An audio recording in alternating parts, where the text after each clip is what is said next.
Have you ever dreamed of starting freelancing in tech, but there's just something stopping you from doing it? Well, I wanted to find out what that thing might be, so I polled my community and was shocked when most people said their biggest fear when it comes to freelancing is the fear of not getting your contract extended. Because this is the worst reason to not start freelancing, because it's the easiest to overcome. So in this video, I just want to show you what happened to me when I started freelancing in tech, so you can understand that not only is it easier than ever to land contracts and clients and get them extended consistently, but those contracts will pay you 3 times more by doing the exact same work you're probably doing right now. And then I'm going to give you 3 more reasons why you need to start freelancing right now. All right, so why is this fear of not getting your contracts extended such an irrational fear that makes absolutely no sense? Well, it's because of this. Tech freelancing is misunderstood. If we go back to 2018, when I was still working as a regular data analyst for this telecom company, earning around 3.5K per month. And back then, I didn't know much about freelancing or contracting. The only thing I knew is if you've worked long enough and you really become an expert in your field, you're a senior, you have the option to become a freelancer. And I heard that they earn more than regular employees. That's all I knew about freelancing. That's until I connected on LinkedIn with this old high school classmate of mine who happened to be a data analyst as well. So we met up for dinner to talk about data and just to catch up. But during this conversation, I learned that he recently started freelancing in tech, and I got my mind blown when he told me that he was earning 85 euros an hour. When he first shared that number, I just smiled at him like, nice.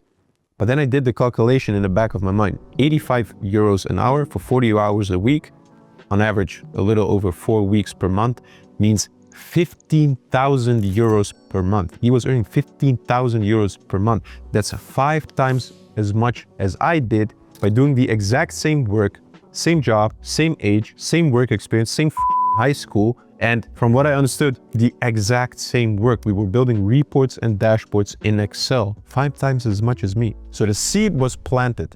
Eventually, I knew I also wanted to become a freelancer. But first, I need more experience, I thought. So months passed and I didn't start freelancing yet. And every time we caught up again, he would ask me, are you freelancing yet? Why not? What are you waiting for? You could be earning 5 times as much as you're currently doing by doing the exact same work. And I would always have the following 3 excuses ready for it. I need more experience. What if I can't find a contract? What if my contract doesn't get extended? Coincidentally or not, the exact same fears my community has when it comes to freelancing. So he told me the following. First of all, you do have enough experience, because if I can do it with the same amount of experience, so can you.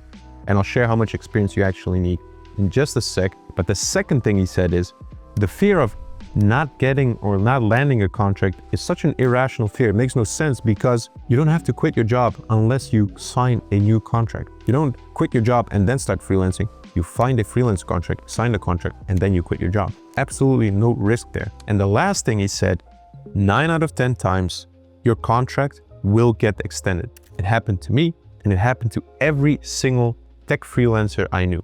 And that's because I landed my client through LinkedIn and not some other platform like Upwork or Fiverr. Because on those platforms, clients usually look for a quick deliverable or have a small project, while clients on LinkedIn and companies on LinkedIn usually look for contractors for the long term. So the fear of not getting your contract extended comes from a misunderstanding of what tech freelancing actually means. It's not juggling multiple small clients, always looking for new clients while working on the projects of your current clients. It's about finding one big client through LinkedIn that pays 3 times more, where you can work for years. And now looking back, he was absolutely right, because in the meantime, I've worked my way up to work as a data analyst for Heineken, where I earned 5K per month, but I still decided to quit that job to start freelancing.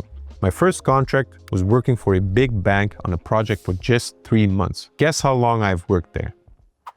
26 months, just over 2 years. And it's not luck, it's not a coincidence, because take a look at all these students I've worked together with who all got their contracts extended. Guess what they all did? Found clients through LinkedIn, did their job, got their contracts extended. But what about the other fear of not having enough work experience? I hear this question so often, and I always have the same answer to this. Let the market decide. If you apply for a job and you get hired, you probably have enough work experience. If you apply to 100 jobs and you don't get hired, that might be a signal that you don't have enough work experience. But my point here is, why contemplate and overanalyze if you have enough work experience? Well, you can also just start applying to freelance jobs on LinkedIn, start talking to recruiters on LinkedIn, and soon enough, you'll find out if you have enough work experience. On top of that, most of the time, you need way less work experience than you think. Take Nout as an example, a mastermind student I've worked with who landed his first freelance AI engineering contract straight out of university. Or Javier was a junior data analyst who was in doubt whether junior freelance positions actually existed, and then got multiple job offerings for freelance junior data analyst positions. Do you see the main theme here? People are underestimating their potential, which is the next reason people should start freelancing right now. You already have enough experience, you already have the skills, you could be earning 3 times more than you currently do by doing the exact same work. But that's just the beginning. Imagine what you can do with 3 times your income. You can reach your financial goals, whatever they are, 3 times faster. You can retire 3 times faster. You can invest 3 times as much. Imagine what kind of opportunities will come your way once you start freelancing and start connecting with other freelancers and build a network of clients and learn to productize yourself and your services and start scaling your business or start working on your passions and working from anywhere in the world. Your whole life can change if you start freelancing, but only if you start today, because tomorrow is going to be a bit harder, because the future of work is the gig economy. In fact, it's already happening. The freelance economy is growing. More people than ever are working as freelancers. So in the future, it will only get harder and harder to get your foot in, to start freelancing and land those high-paying clients, because there's more competition, there's more freelancers. Once the market is saturated with freelancers, you want to be the well-established freelancer who already has a network of clients are lined up to work together with, instead of being the junior freelancer who's still looking for his first gig. And I've actually made a video with the 21 most important lessons I've learned working as a freelance data analyst for just over 2 years, earning more than $350,000 in those 2 years, and having coached more than 100 tech professionals to become tech freelancers themselves. It's a gold mine you need to watch right now.